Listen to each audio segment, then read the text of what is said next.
Hello దోస్తులు, మంచిగా ఉన్నారా? మేమైతే మస్తు మంచిగా ఉన్నాం. ఈరోజైతే మా చిన్నోని బర్త్డే అండి. మేమైతే టెంపుల్కి వెళ్తున్నాము. మాది జగిత్యాలు.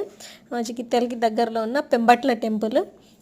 పెంబట్ల తర్వాత పొలాస పాలస్తేశ్వర స్వామి, ఇంకా వెయ్యి లింగాల టెంపుల్. ఈరోజు మీకు అన్నీ చూపిస్తాము. యాక్చువల్లీ టెంపుల్లో వీడియో తీద్దాం అనుకున్నాను, బట్ టెంపుల్లో వీడియో అలో చేయరంట. బయట నుంచి చూపిస్తాను. ఇది పెంబట్ల టెంపుల్ అండి. మా పిల్లల ప్రతి పుట్టినరోజుకి మేము అక్కడికే వెళ్తాము. ఫస్ట్ ఇక్కడికి వెళ్ళిన తర్వాతే మిగతా ఏ టెంపుల్కైనా వెళ్తాము.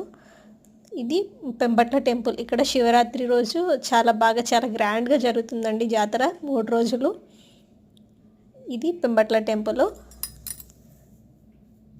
ఇది వెంకటేశ్వర స్వామి టెంపుల్ అండి. ఇక్కడ 3 టెంపుల్స్ కలిపి ఉంటాయి. వెంకటేశ్వర స్వామి, రాజరాజేశ్వర స్వామి అండ్ హనుమాన్, 3 టెంపుల్స్ కలిసి ఉంటాయి.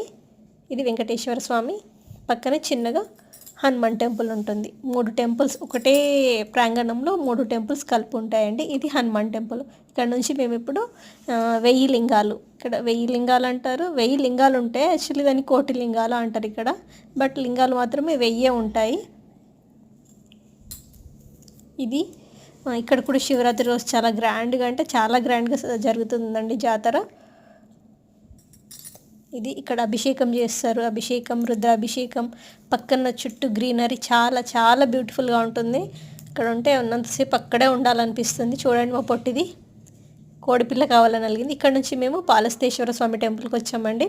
ఇది మేడరాజు కాలంలో అప్పుడు కట్టిన టెంపుల్ అని అంటారు. నాకు కూడా దీని గురించి కరెక్ట్గా ఐడియా లేదు. ఇక్కడ 3 టెంపుల్స్లో కూడా లోపల ఫోన్స్ అంటే వీడియో అలో చేయరండి, బయట నుంచే తీశాను.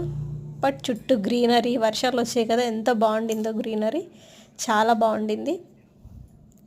ఈ 3 టెంపుల్స్కి అయితే మేము ఈరోజు వెళ్ళాము. ఈ పాలస్తేశ్వర స్వామి టెంపుల్ అండి. ఇక్కడ అభిషేకం, రుద్రాభిషేకం, అర్చన ఇవన్నీ చాలా బాగా జరుగుతాయి. చుట్టూ గ్రీనరీ కానీ.